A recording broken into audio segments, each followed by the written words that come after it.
insightful, but are you likable? You got jokes, you're the host, stand up. Are you likable? Hello and welcome to Likeable, a show where we discuss stand-up comedy from an entry-level perspective. I'm your host, David Stickle, and today I'm joined by Miss Dayna Marie, or Mrs. Dayna Marie now. Yeah, hi. Hi, yes. How's it going? Good, how are you? Oh, you know, just chilling. Just chilling, yeah? Yeah, that's basically my standard. Yes. What's it called there? Are you updating your stage name or are you not? You're just doing it? No, Mrs. Dayna Dayna Marie. Marie. Just Dayna Marie. Yeah, I like Dayna Marie because it doesn't have my last name. Okay, cool. And at first, I just didn't like my last name. And it's also hard to say. My original last name is Christensen. Christensen? Exactly. Yeah. So, like, yeah. everyone messes it up. So it's just like... I was thinking about me going on stage with that, and I was like, no one's going to get that. So it's like Dayna Marie is my middle name, so Cool. like every Italian. Yeah. You just got, I'd say just got married, but you got married did you get married in Italy recently? Was that where that Iceland. was? Iceland, not even close. The skin complexion's so similar. Yeah. I am Italian. No, but yeah, we got married in Iceland. We went there like for my husband's 30th birthday, and we went around the entire country in like 4 days. Okay. Because it's pretty tiny. Oh, okay, but, yeah. We were also speeding. But yeah, it's so beautiful because on one side, it's like, they call it the fire and ice like island because one side is all like lava and like volcanoes, and then the other side is all glaciers and everything that everyone thinks of Iceland as. And in between it's just like beautiful moss and like lava like covered areas. It's just like such a different landscape than what I'm used to, and also it just feels like Mars. It's just like everywhere. Yeah. It just looks so different. So we fell in love with it there, and then we went back another time just to like check it out again, and then we were just like, I want to get married there. Like, I love it so much.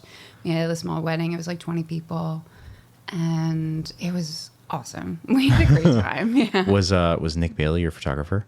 No. How does he feel about that? No, he's probably so pissed now. Yeah. What else? Dude,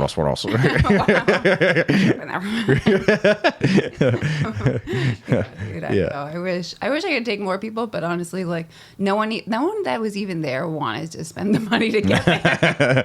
So we did cut them a lot of we paid for some hotel rooms and stuff like that, just to, like kind of like comp it, and we were like, don't give us anything, just like please be able to come, because I know it's a lot to ask. And it was also in just like the start of like everything turning downhill economically. So Yep. I'm so sorry to do this. We had planned it a year before, but like I had to cancel it and do it like the year after. And it worked out. It worked out for the best. Everyone yeah. loved it. And once you're there, I mean, everyone complains about going to a wedding. Like, it's never a fun thing to actually go do. But then, like, once you're there, you're like, all right, this is great. I love it, you know? And it sounds like, I mean, the way you described it sounds like the setting of Lord of the Rings, you know? Yes, exactly. It's like it's got ice and fire and grass. I found this photo, and, like, I loved this. So we got married in a cave. And I loved the cave when I first saw it. It, like, looks out on the water. It's a black sand beach. And there's, like, this opening in the top. And we called about like using the space, and they're like, "Oh yeah, it's called the Yoda Cave because the top looks like a Yoda head." And my husband was like, "Yes, I love it. We're getting married there." I love that very much. I might copy that if I ever definitely go there. I'm also a big Star Wars guy. Yeah. Yeah. My one bartender is getting married a year from September, and she was like talking about the cost of wedding venues in the Hudson Valley, and I just for shits and giggles, I looked up how much it would cost to do the wedding in Hawaii where Jurassic Park was shot. Sick. And it was cheaper to do the Hawaiian wedding. No. And I was like, you know, because I'm supposed to officiate the wedding, right? So I'm like, you know, it would be kind of cool to go to Jurassic Park, you know. She shot that down. So I'm like, it would balance out with the flights. Plus, you get to be in Hawaii. Like, how cool is that? Basically, just stay for your honeymoon. You're good. Yeah, no, I might just go. Jurassic Park. Yeah, I just reserve the right to go to. I won't ever do that. I don't know. I'm too cheap and too boring, I think, you know. Man, I love to travel, man. I travel all the time as much as I can. highly suggest if you can. Favorite place other than Iceland? We recently went to Morocco. Cool. Fucking awesome. Yeah. Yeah, just like the colors there are so different than I've ever seen. Like tiles, the detail of Okay. everything was just like so intricate and so like well taken care of. The people there were so nice. The food was great. Yeah, the only thing was that I was a woman there, so it was a little difficult for me. Did you have to do they wear hijabs there? No, but you did have to cover up. Okay. For the most part. And it's hot. Men would just not talk to you at all. They wouldn't make eye contact with me. I'd be like, hi, can I please have this for like ordering? And they'd be like, sir, what would you? They would just not acknowledge me. I was like, that's fine. Okay. Yeah. Great. That's, counter perspective in New York. You get a lot of unwanted attention from men, and it's just like, what is better, right. like not existing or being too existent? Yeah. Yeah, No, I know. I was walking around here actually, and it was so funny because I felt like a dick because I walked by this lady and I didn't say hi to her just because I was just in my zone, and I forget that like it's nicer to be like engaging with people in a small town, but when you go to New York City, no one's engaging with you. If you do engage, they think you're a psychopath. So like I then also was like walking by this lady and I was like, I'm the dickhead. Like I didn't say hi to her and she gave me a full wave. I was like, damn it, I'm an idiot. Just don't know how to act. that's super funny. I travel, I still don't know how to act. I'm still just an awkward person just in general. She definitely just pegged you as like a rude person from the city. Yeah, exactly. She's like, this is why we don't want them here. I know. Yeah. And I'm like, I live in Middletown. You have a small town. Yeah, we're a part of this. So you've been doing stand-up comedy for how long? Because I mean, like when I started comedy, you've been doing comedy longer than I have. By a while, I think. I started in 2019. Oh yeah, way before me. Yeah, but then with all like the years off, I probably have done like 4 solid years of comedy. Okay, very cool. Yeah. Very cool. How do you what made you start? I started because I got sick. I got cancer. Shocker. And then most of my materials about cancer. And then I just wanted to like connect with people because you feel like such an alien when you're like isolated all the time. And like I was young and I just wanted to like express myself, and I wanted to be like funny about such a serious, devastating topic. And I have a pretty dark sense of humor. So I wanted to mostly like be the connective tissue between healthy people and sick people, and realize that there's like a commonality between us that we can all laugh about. And hopefully like someone sick or someone healthy could go to someone sick and like have that conversation, or just like feel more comfortable because they saw some stand up, do like some jokes about it, and they feel more comfortable now. Did you feel like when you were diagnosed and then you started to like write from like wanting to kind of own it more, I guess, right? Was it the writing that kind of helped, or was it like expressing it on stage that kind of helped a little bit more? Like what kind of like made you feel like more in control of it, I guess? I don't, you know what I mean? Yeah, I think that it was definitely being on stage, and just because I would love my initial like telling people that I had cancer, I loved just like dropping the bomb on them. like you have cancer. Because it's very serious. But I also, that's why I like to really just like shove it in people's faces sometimes. So like initially I was just like, 1, getting comfortable with just like talking about it, and 2, like just having fun and like being outlandish almost without really like doing anything crazy. I was just like talking about like my real life, like, what was really happening. But yeah, I did like the shock factor initially, and then I wanted to calm it down and like make it more relatable. Okay, why did you want to calm it down? Just for any particular reason? Just because like it is a heavy bomb. Like it's also on stage. It's a heavy bomb. Like it can be really intense, and people don't really react well to it sometimes. So I wanted to just lighten it up like immediately. And I had to learn a lot, and that's why I wanted to start really heavy with cancer material. And then eventually like now I'm evolving into like other stuff.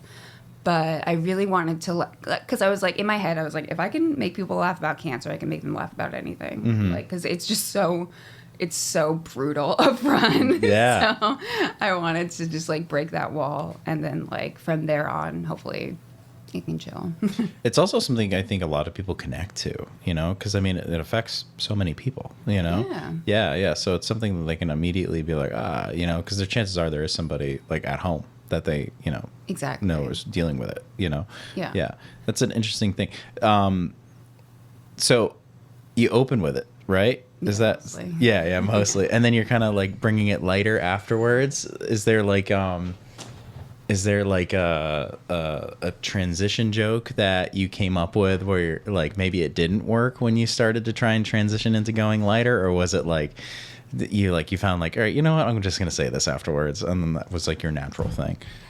I, for a while, just went heavy into it. And then I was like, well, if you didn't like that one, you're definitely not gonna like the rest of the set. Like mostly that, because I only really had like cancer material. One, because it was really what was going on in my life. So people are like, joke about your life. I'm like, well, this is really what's happening. Yep. And then two, it was like, well, this is all the material I have. So like, you kind of have to just deal with it. And then I'm not so great at just like riffing on the audience. Like I'm not an improv person. Yeah. I really like stand up because you write it out and you practice and like you get comfortable, and like I can do things here and there, but I'm not trying to like do a 5-minute set on like just riffing. I'm not that person. Yeah. They say like take it out of the hat and like do something. I'm like, no. Like, I turn immediately just like a real person. I'm like, oh, your job's construction. That's cool. Yeah. You're like, I don't know how to yes and. I'm just like, oh, that is, I guess, true. Like, Yeah. you lift heavy things. Okay. Yeah. Yes. That also sucks. It's hot out. That's horrible for you. Yeah. You know, like, good. That's funny. What was like maybe some of like the initial feedback you got from like doing material on cancer when you said it was like a heavy bomb, and sometimes like they wouldn't like maybe warm up to it by the end, like because like I was doing I still do this set from time to time, but I was doing this set about a time my father almost died in front of me, right?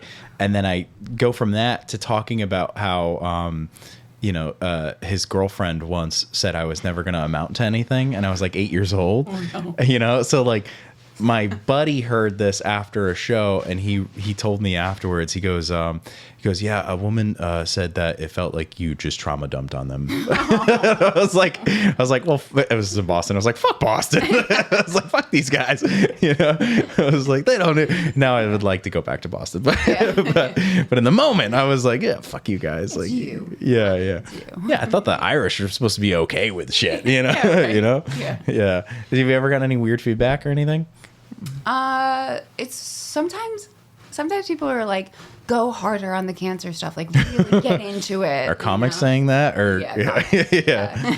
And then other times they're like, so what else? You know, what else about you? You know, and I'm like, all right, cool. Like I'll try to like transition, but a lot of my time is really just focusing on getting better. Which also I'm in remission, so I'm really happy about that. Woo! Yeah, big news. But yeah, a lot of people, they'll just come to me with like their regular like cancer stuff, like, oh, my mom had that and she's dead now. Thank you. That's very comforting. Cool. Like, thank you so much. A lot of people just have no idea like what to say, and I get that after like a long time of having it. I had it for 12 years, so like I really went through a lot of different reactions, and you know, people are weird. People are really weird. Like one guy came up to me, he was like, so you're dying? And I was like, what? Like, that's what you say to people? Like, why don't you just come up with anything else?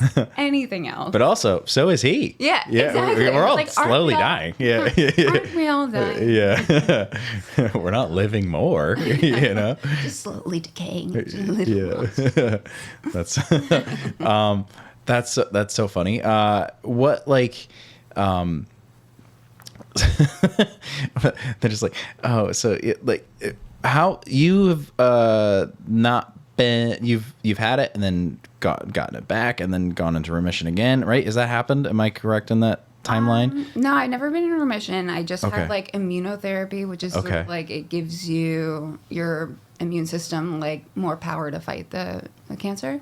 And in that period, it was like maybe I was on that for like 4 years or something like that. I didn't really have any side effects or symptoms, so I felt like a normal human, but I still had like maintenance treatments every 2 weeks. Gotcha. Yeah, so it was just being maintained. Because it felt like when I started comedy, I saw you a lot, and then you disappeared for a little while, and then you came back, you know, and then you disappeared, and then you came back. But like, you never know if that's just like, you know, sometimes people just step away for a little bit, or they go to different scenes, or, you know, whatever, stuff happens, you know. So I was just curious, you know. Yeah, no, shit happened. Yeah, shit happened. Yeah, I've been through like a bunch of different trials and treatments and stuff. But yeah, it's if I'm not doing comedy, it's mostly because I don't feel good. Yeah. I'm not able to go out. And also I'm like immunocompromised most times, not right now, but a lot of the times. And like comics are gross. Comics are disgusting. Yeah, Like, yeah, they're yeah. disgusting. Filthy human people. beings. Yeah. Myself included. I am also gross, but I know that I'm touching like this microphone that has never been washed, and like, it's just, like Yeah. people, I've seen people like mouth the thing for like a joke, Oh, the or actually physically put it all the way in their mouth just for like Yeah. a joke, and I'm like, it's disgusting. yep. I know. Those- I know I'm gonna have to touch that. I mean, I wasn't around comedy for the COVID practices, but like the COVID practices during comedy, you know, comedy practices during COVID times was like the hand sanitizer on the mic and all that kind of stuff. I'm like, it wouldn't hurt to bring some of that back. Cause No. yeah, like I did Laugh It Up one weekend, and like the show before me was on a different day, but it was like Chris Rock. And then the show after me, also on a different day, was Louis C.K. And I'm like, you know, there was part of me when I was watching Louis, because I went to this performance, and part of me was like, that mic has not been cleaned since I touched it, and Louis is touching something I touched, you know, and I touched something Chris Rock touched. I'm like, this is cool, you know. It was like our germs are together. They're ending. Yeah. So funny you thought that. Whenever I'm in like, if I see like a famous comedian, I'm always like, we're breathing the same air. Like, it's like, we are one. We are slowly melding together.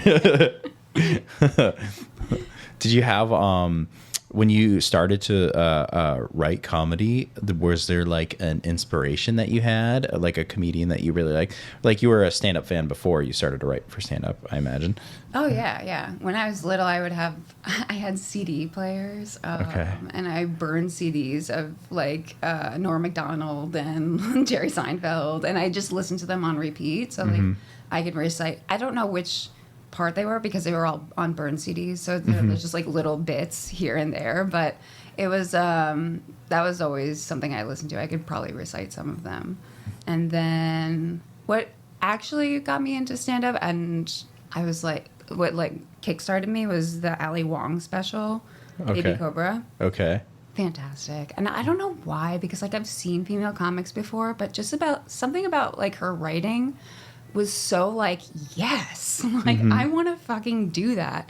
And her like stances, they were really subtle. They weren't like Dane Cook like going crazy or anything like that, but they were just like subtly moving in like ways that like just emphasized the jokes so much. I don't know, I just loved her. She has a really good way of like owning the stage. Yeah. She's a good presence up there. And thankfully she's not like Dane Cook. Yeah. He's a bit much. He's a bit much, but Yeah. at the time I did like Dane Cook. I'm not gonna lie. Yeah, I think he was probably. I mean, I always give credit to Pablo Francisco when I started watching comedy, because he was just one of those Comedy Central presents. Dane was also one of those. He has this one where he's just like black tank top, black pants, and crazy hair, and he's going insane. And you know, that was like one of the early exposures to comedy that I saw. But like, as far as like a comedian doing like a big special, like his might have been one of the first ones that I saw, just because that's what they were putting on Comedy Central, other than like Jeff Dunham and, you know, crap Yeah. like that. But, you know, I didn't. Who's that MSG? Yeah. Circle stage? Yeah. Crazy. Yeah. I was watching this thing on him the other day. Like he invented what is it? This. Yeah. Because it was like this. The middle finger wasn't enough, so he had it. That's what he calls it. You know, like yeah. And it's just like, and that was like the logo on his In the Round stage. Yeah. And I'm like, he invented that? Like that's crazy. I really like him. Yeah. I was unfortunate to hear about him like ripping off other comics. You never want to hear that. Yeah, it was so much Louis C.K. Yeah. Like they did the side by side. I was watching, that was part of it too. I was like watching the side by side of it, and I'm like, God damn, these premises are pretty. But then Louis did like a video thing where they sat down and talked about it. Oh, really? Captivating to watch because Louis he's like, I know you saw it, and I know I know you ripped it off. And Dane's like, well, he kind of explains himself around it, and I'm like, dang, like that's pretty close. And then there was like a word for word thing from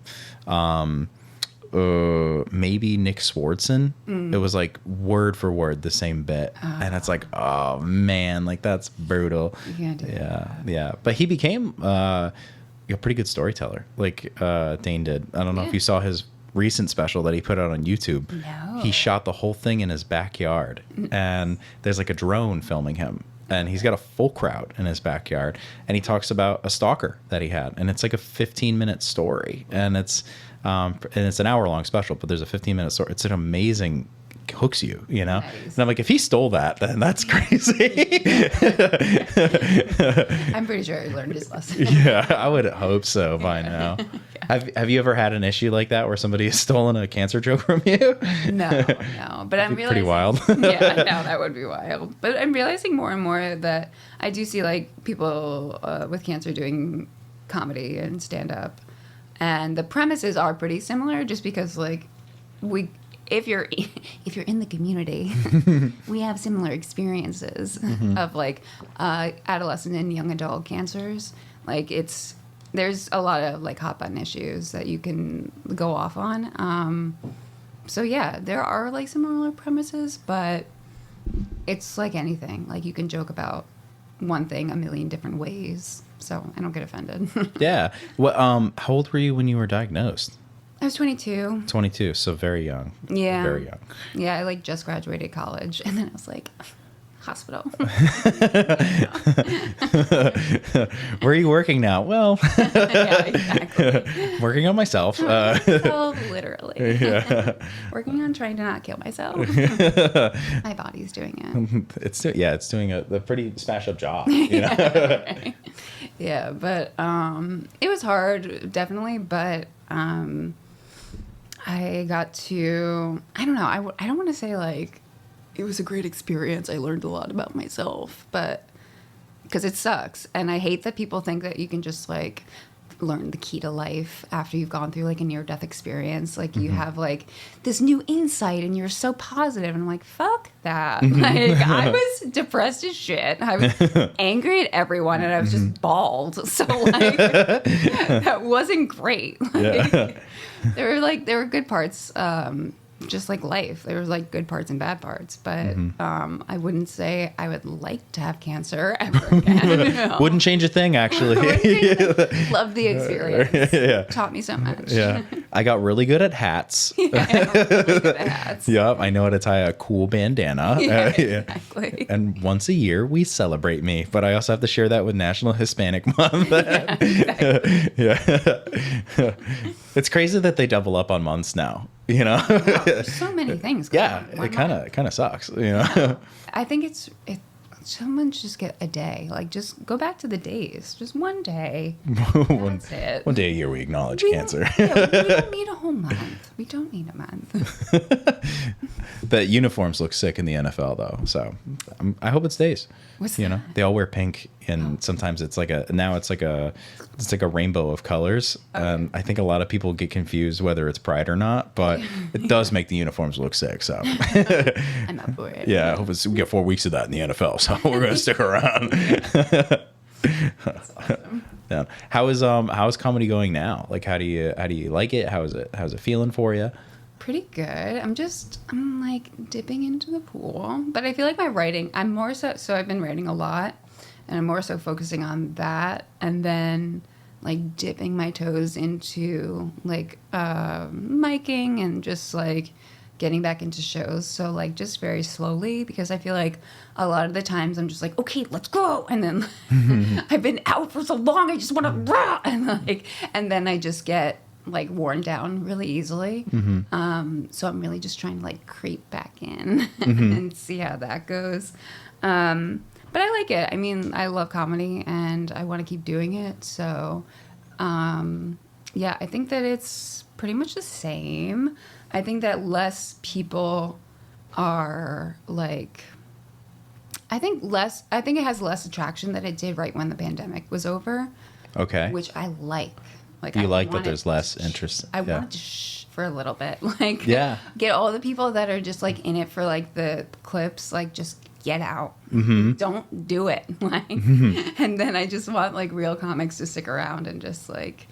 I feel like it's gotten more people. Oh, really? I feel like that, but I don't know. Like, you know what I've noticed, and this is no knock on any of the comics that might fit this category, but I think when I started, I was the old guy. I'm 35 now. I was 33 when I started, 34. But now there's like a lot of like dudes that are like 45, and like at least in the Hudson Valley scene, there's more like dudes, you know, like older guys. Yeah. And I'm like, when did this become popular for you guys? You know, like, you know, and I love those comics, like, you know, Chuck Chill Out and like Mike Saltz, like they're like, I cherish those people, but I'm like, it was funny because like Salty showed up to the two-way mic not super long ago. I feel like it was 6 months to a year ago, and you know, and I was like, wow, I relate to this guy a lot more than Pat Downey. You know, and I love Pat too, but I'm just like, I relate to this guy. We both have bad knees. We're overweight. You know, it's just like what happens. You know. You know what I think it is too? Like, I don't know about Salty or the other guy specifically, but like, I feel like once you have your kids like set. If they have kids, you know, they're set, they're good to go. And you're like, what the fuck am I supposed to do with my free time? And you're like, comedy. Yeah, comedy. Comedy. That's what I'm going to do. Yeah. It's not bad. I mean, like, yeah, I enjoy it. It does feel like it's gotten more popular, you know? And all right. yeah, to that demographic at least, you know? Because I'm noticing a lot more older guys, you know, showing up. Interesting. Yeah. I'm down. I love it. I feel like all my friends are just old people just because I've had cancer. So like, I literally, just my language is like old lady. Like, tell me about the weather. Tell me about it. Tell me about the grass. I want to know. Now, what happened when she started dating somebody of a different ethnicity? Yeah. They're from a different time. Yeah, you know, exactly. Gay people get married now. I don't know if you know this, you know, for now, you know, like figuring it out. Yeah, I mentioned Nick Bailey earlier. He's like your best friend in comedy. He's a good friend of mine. Yeah. Which is funny because when I first met him, he was a child. Like, he was so little. And he... Wait, when did you meet? In 2019. Okay. I don't know. He's a child now, obviously. But then he was really a child. And it was funny because I noticed he only really, like, outside of the stage, like, he would only converse in bits and, like, jokes. Okay. And I would be like, what the fuck is wrong with this guy? Like, but I realized that he was probably just practicing or something. Or maybe he didn't even realize he was doing it. But I was just like, what? I could never have a conversation with this guy like normally. And then like after the pandemic, I was just like, so we're friends. So we drive together all the time. But yeah, he's a really nice guy. And mostly we just had like long car rides together. Just going to Mike's. Yeah. You guys are like from the same town or near each other? Yeah, he's in Florida. So he's like, I don't know. Florida, New York. New York. Yes. The lovely town. No, it's like one road. I drove through there once, yeah. On accident. 30 seconds. Yeah. You're like, what? It's like, oh, cool pizza shop. I worked at that pizza shop. Did you really? Yeah, I know what you're talking about because there's only one there. Yeah. It's literally the only thing there. Yeah, that was actually my first real job. I worked at an apple orchard for a second when I just turned like 14 and got my working papers. And I was so bad at it. Which apple orchard? In Maskers. Maskers. Okay, I don't know that one. It's in Warwick. It's like when you get off the whatever. I literally got there and this guy comes in like this rusty ass car and he picks up all these kids and it's my first day of work, right? You clock in literally with like a sheet of paper that like stamps the time and classic, date, right? Yep. So I did that like a fucking coal worker. It's like, okay, I checked in for a job. This guy comes in this rusty ass car and he picks up all these kids. Says nothing to us, right? Nothing, absolutely nothing. I don't know what time I'm leaving. I don't know if I have a lunch break. I'm just like, okay, let's go to the apples. And he drops me off on the top of the hill and he's just like, okay, bye. And leaves. And I'm just like, what do I do? What happens? It starts raining. I have a child. I have nothing around me. People are like asking me where this type of apple is. I was like, I don't know. I was just like a lost kid. They were I'm like, new here. they were like, where is this apple? And then they pull out a map. They had a map. I didn't have a map. I was like, where can I have this? I was like stealing it from them. I was like, oh yeah, the Macintosh are that way. I had no idea where the fuck I was going. So I called my mom midway. I walked down the mountain. I was just like, fuck this. I left. I went to the place where I clocked in and I called my parents. I was like, can you come pick me up? Told no one. And they're like, Dayna, you can't leave. Like, you have to finish the day. And I was like, I just don't want to. I can't do it. Farm life is not for me. So then I realized that that was my first and last day there. Did you finish the day? Yeah, I finished. Okay, so you officially punched out at some point. Okay. Because no one would pick me up. Otherwise, I'd be out. Yeah. And then that was my last day. And then I worked at the pizza shop in Florida. Oh, yeah. That went better. That one better? Yeah, that one Yeah. indoors. I'm an indoor gal. Were you making pizzas? No, I was just serving. Oh, okay. Yeah. Cool. Yeah, great stuff. But you didn't get to do the whole, hey, you know? Hey. You like toss shit in the sky. No, I did make Zeppelis for the first time, and I was like, what is this magical creation? It's like sugar and cinnamon on a fried thing? Yes. Never been to a fair before. Yeah, exactly. Yeah. That's sick. I worked in a kitchen for a week when I was like 18 or whatever, and it was like an Irish pub or whatever, and they had me do a prep cook. But I did it for a week and that sucked. I was like, yeah, I can't do this, you know. But I also like, I saw the guys that had been working in kitchens for a long time, and I'm like, they don't seem happy at all. You know? Rough around the edges. Yeah. It's so funny that like chefs in movies are actually accurate to chefs in real life, but they're always like super scrawny, addicted to cigarettes, and just have been seen like they look like they're veterans of very rough foreign wars. Yeah, you know? I get it too. It's rough. It's tough working in a restaurant. And just like serving the same thing all the time. You're just like, I'm done with this. I mean, hot things or buy me. I don't know. Mm-hmm. I just want to make something different. Yeah, I just want to do my own thing. That's why I do comedy. I'm like, I just want to do what I want to do. Thank you. What do you do like outside of mics and stuff? I don't really know a lot about you. I keep it on the down low. Yeah. I mostly I like hiking, even though I just said I'm not an outdoors girl. I do like hiking, but it's like pretty low key hiking. It's not like I'm going on 5-hour hikes. Oh, yeah. And then I like to do cross stitch. I do web development and like marketing, sort of. I've done a lot of different things in my life, but mostly when I'm at home, I'm like cross stitching or I'm big into movies. Like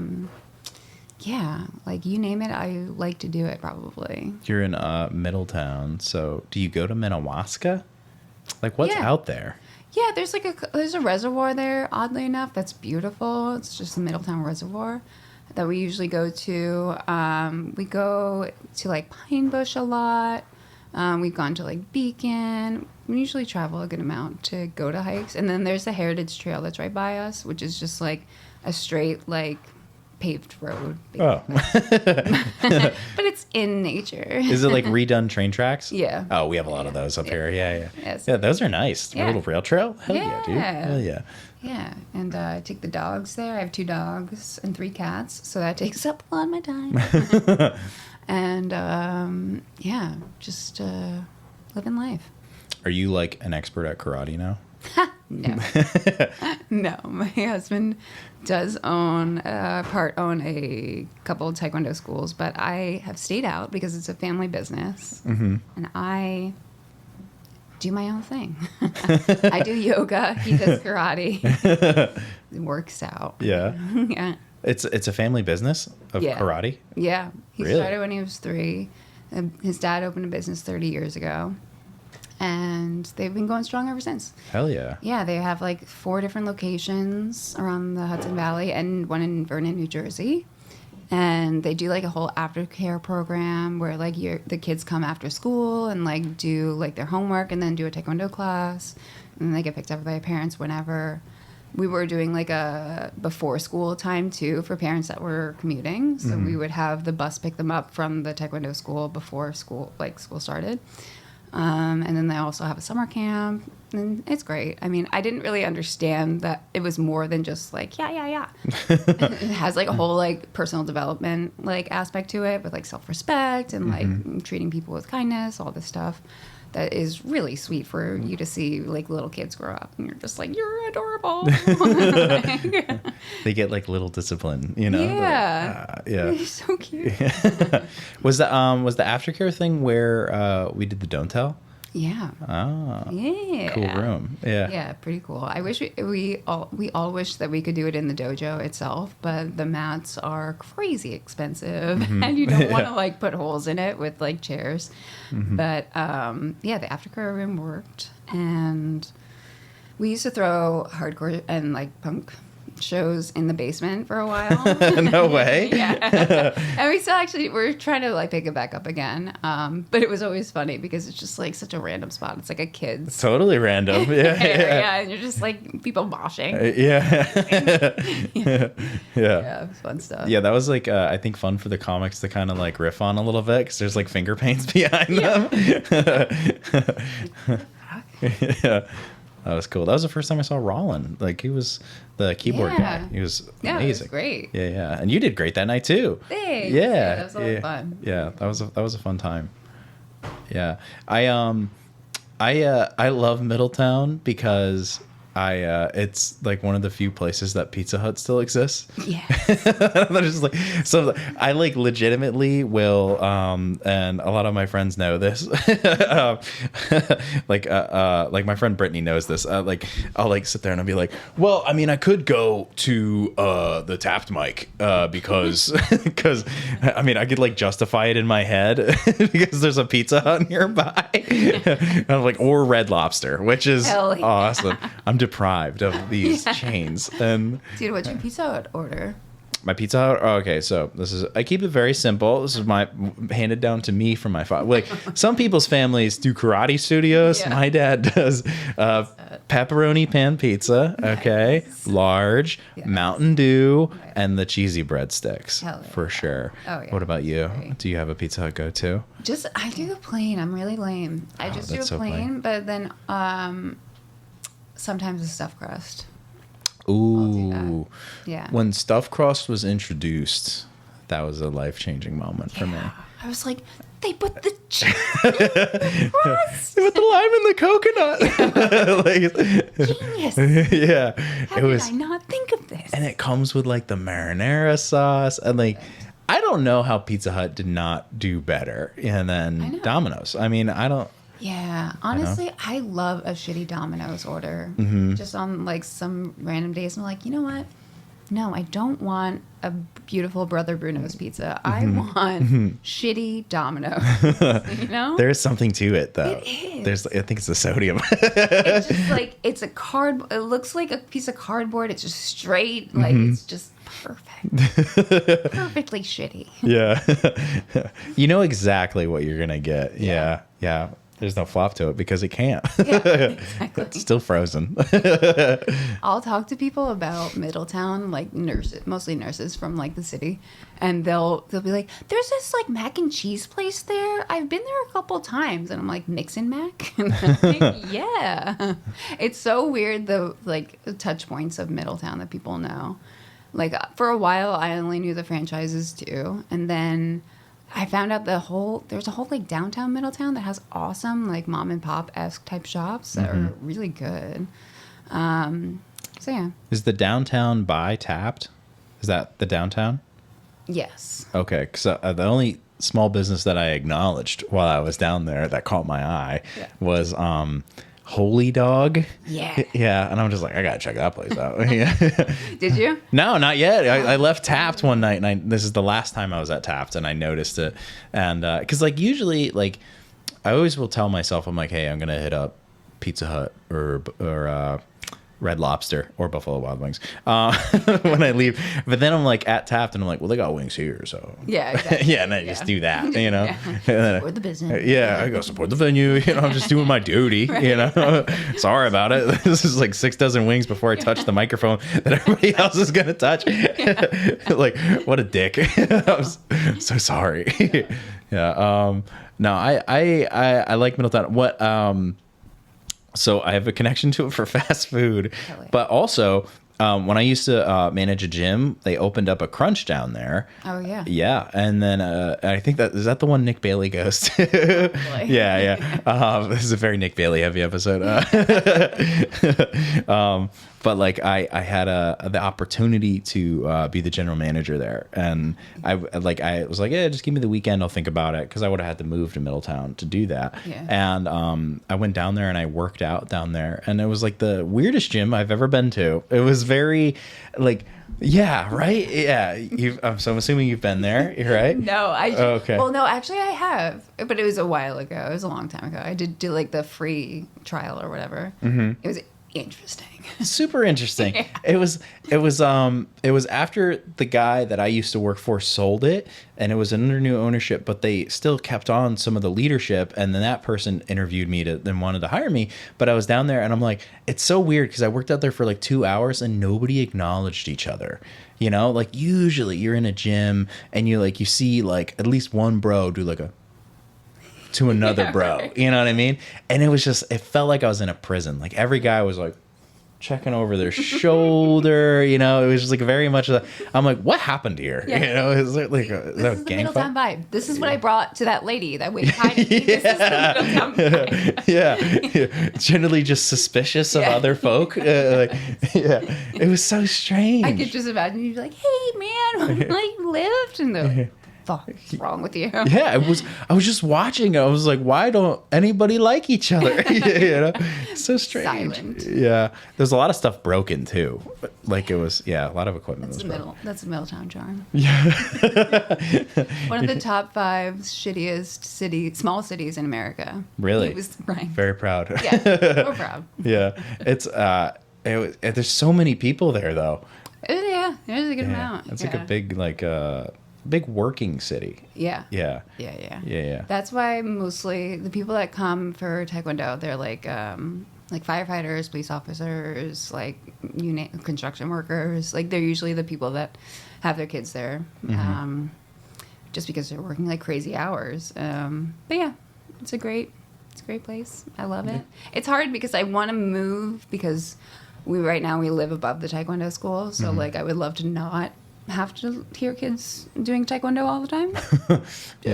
Maybe.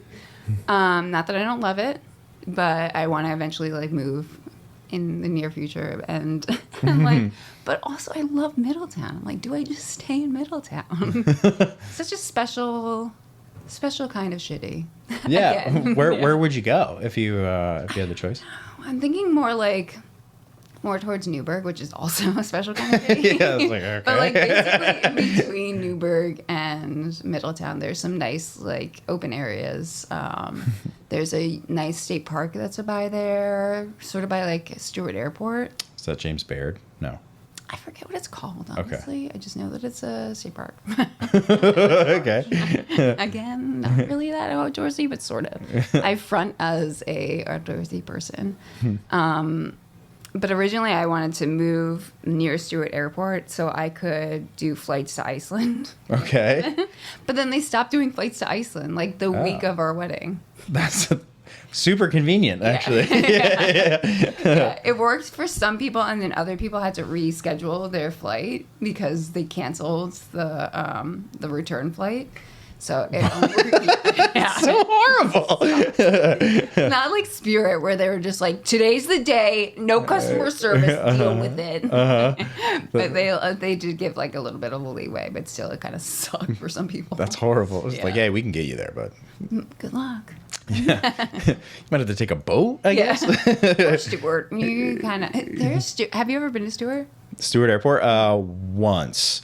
Actually, crazy. I mean, I didn't take the flight, but I was a cab driver at the time. I had to pick somebody up from Stewart Airport, and I took a wrong turn, and I ended up going like at the military base that's there, and I got greeted with like 4 assault rifles, and they're like, "What's your business here? What are you doing here?" And I'm like, "I just need to pick up," and I had to like look at the person's name from the airport, and then like 20 minutes later, everything's fine, and I have the person in the car, and I'm just driving, and I'm like.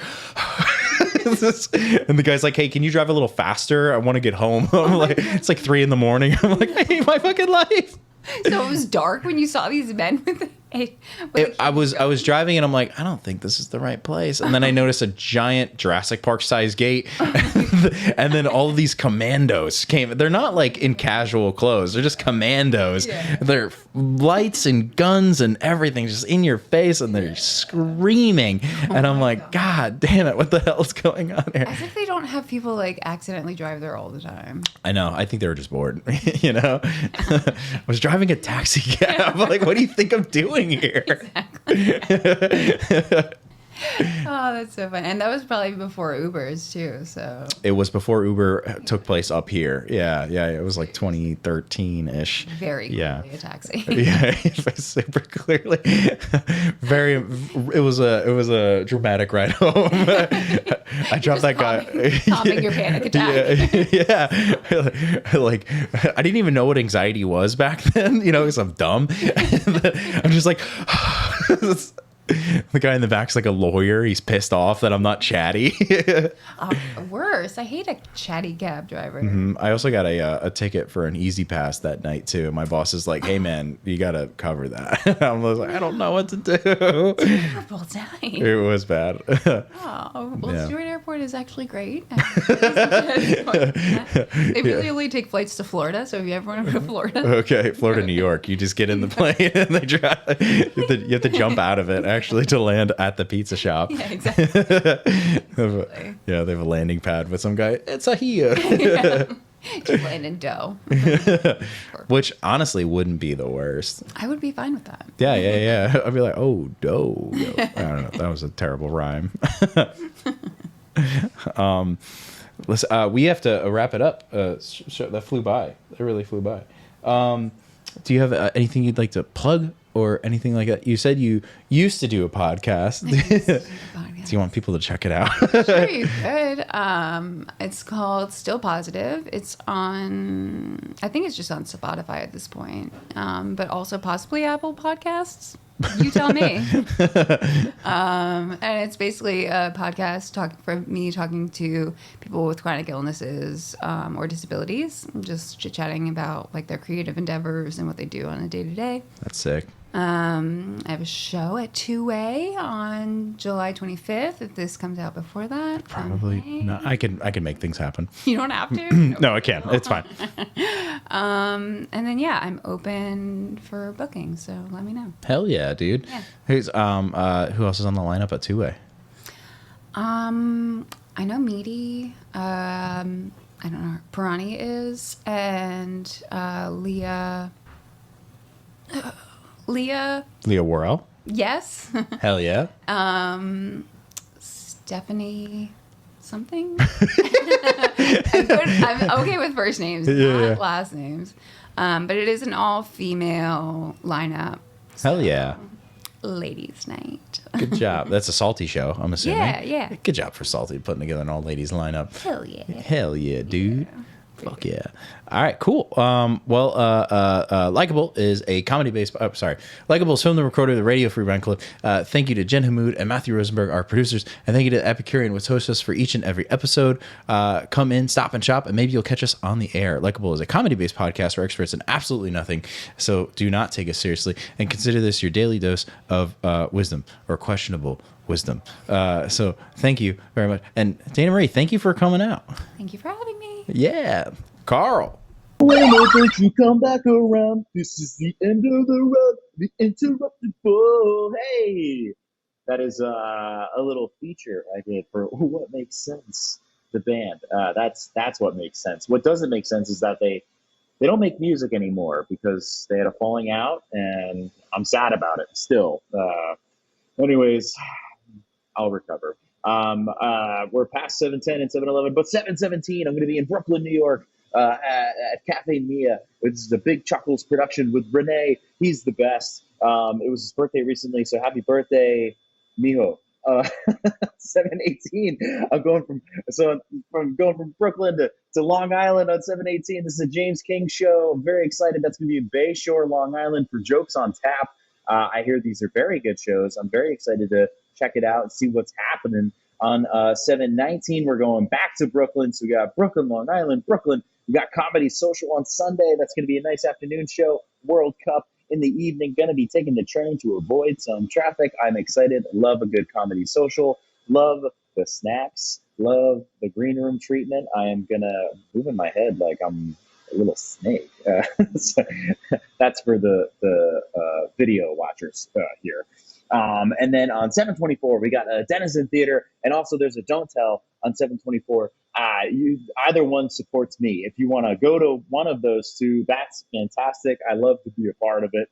So please go check out either one of those shows, both at 8 o'clock. One's in New Paltz, the other one's in like Highland-ish. I think it's Highland. And on 7/25, just added, this is I'm going to be in the Eyes Up Here Comedy Festival. This is freaking exciting. I'm going to be in Morristown, New Jersey, in the Colonial Comedy Masonic Lodge. So many words, but it's a great lineup. Michael Gubiade is on it. Elizabeth Bex is hosting.